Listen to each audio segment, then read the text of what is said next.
कुंडली कैसे देखें। 12 राशियां सीख ली, 12 घर सीख लिए, किस ग्रह से क्या होता है ये सीख लिया, लेकिन प्रिडिक्शन सही नहीं जा रही, उपाय सही नहीं जा रही। ऐसा क्यों, आज हम इस बारे में बात करेंगे। और कई लोगों को तो यही नहीं पता कि कुंडली देखनी शुरू कहां से करनी। तो आज इन सभी सवालों का मैं जवाब दूंगा। सबसे पहली चीज जो आपको कुंडली में देखनी है वो है लगन कितने डिग्री का है। अगर लगन 0 degree, 1 degree, 2 degree, 29 degree, 30 degree का है तो प्रेडिक्शंस कहां से सही जाएगी, क्योंकि लगन ही चेंज हो रहा है। आपने जो टाइम के हिसाब से कुंडली खोली और 0 डिग्री, 1 डिग्री आ गया, अब आप प्रेडिक्शन कर रहे हो चंद्र 4 की और चंद्र हो 3 में, तो प्रेडिक्शंस कहां से सही जाएगी। ये चीज देख लेनी बहुत जरूरी है। इस समय पर आपको सबसे पहली जो चीज करनी है वो है चलित कुंडली देख ली। अगर चलित कुंडली के हिसाब से प्रेडिक्शन सही जा रही है तो बहुत बढ़िया, अगर नहीं जा रही तो आपको कुंडली शोध करनी पड़ेगी। और कुंडली शोध कैसे करें, पहली चीज तो है, एक एग्जांपल के साथ सीखते हैं। या तो लगन जो है वो धन या फिर वृश्चिक में मानते हैं। अब आप तो नेचर देख लो कि उसमें जो नेचर है वो वृश्चिक के हिसाब से है, धन के हिसाब से। अगर ये सेटिस्फाई होती है तो ठीक, अगर नहीं होती तो आप सबसे बड़ी चीज ग्रह को शोध करना शुरू करें। ग्रह को शोध कैसे करें, अब मान लो चंद्र 4 में है या 3 में, ये निशानियों से पता कर लो। अब निशानियों से पता कैसे करोगे, चंद्र 4 की निशानी है ऐसे इंसान के घर के पास सामूहिक पानी की टैंकी, सामूहिक पानी का नलका, हैंडपंप, ऐसी कोई चीज पानी की जिससे बहुत सारे लोग वहां से पानी लेते हो। यह है चंद्र 4 की निशानी। चंद्र 3 की निशानी है ऐसे इंसान के घर में माता के शेर की खुली मुंह की फोटो मूर्ति जरूर होगी। यह है निशानी, इससे आप पता कर सकते हैं कि कौन सा लगन है।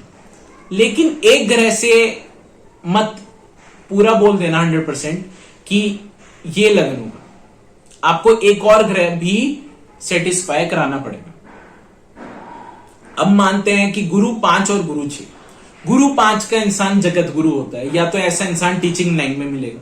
अगर नहीं है, ऐसे इंसान के घर के पास स्कूल पीपल का पेड़, टीचर कोई घर के पास रहता होगा।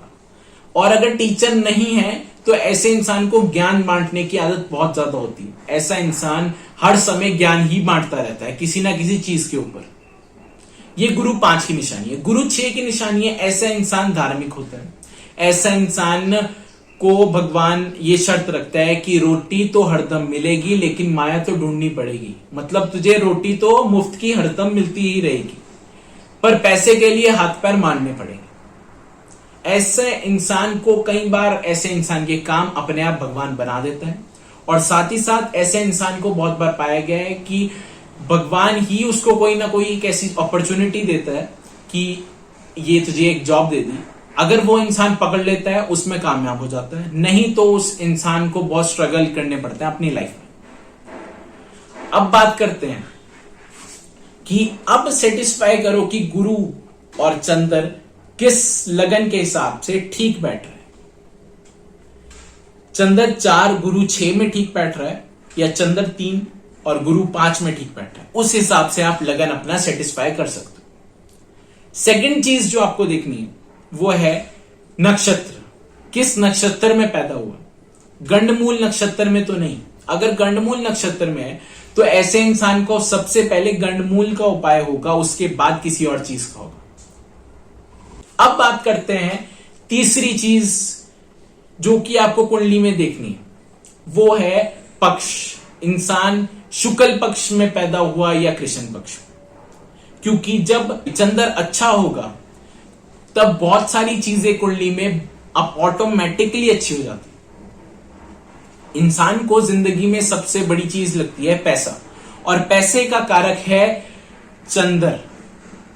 अगर आपको पैसा चाहिए, मनी, लिक्विडिटी, कैश का कारक है चंद्र। चंद्र कुंडली में ठीक तो पैसा होगा, चंद्र कुंडली में खराब तो इंसान को शो ऑफ करने की बीमारी होती है। इंसान बहुत शो ऑफ करता है, इंसान लोन ले लेता है, कर्जदार हो जाता है अपने शौक के लिए, अपनी सुविधा के लिए लोन लेगा, उसे चुकाएगा नहीं, कर्जदार होता रहेगा। ये चंद्र खराब की निशानियां हैं। ऐसा जरूर होता ही होता है जब आपकी कुंडली में चंद्र खराब है। मैं बहुत बार जिसकी कुंडली में चंद्र खराब होता हूं, मैं खुद एडवाइस देता हूं कि कभी जिंदगी में लोन या कर्ज जिंदगी में कभी मत ले लेना, और पैसे जब रखने हो तो अपने पास नगद धन जिंदगी में मत रखो, बैंक में जमा करके रखो। अब बात करते हैं मेन चीज की, वो है ये सारी चीजें आपने आइडेंटिफाई सबसे पहले कर लेनी है, क्योंकि कुंडली शुरू देखनी यहां से करनी। इसके बाद अब मेन चीज, अब आता है बर्थ चार्ट को आइडेंटिफाई कैसे करें।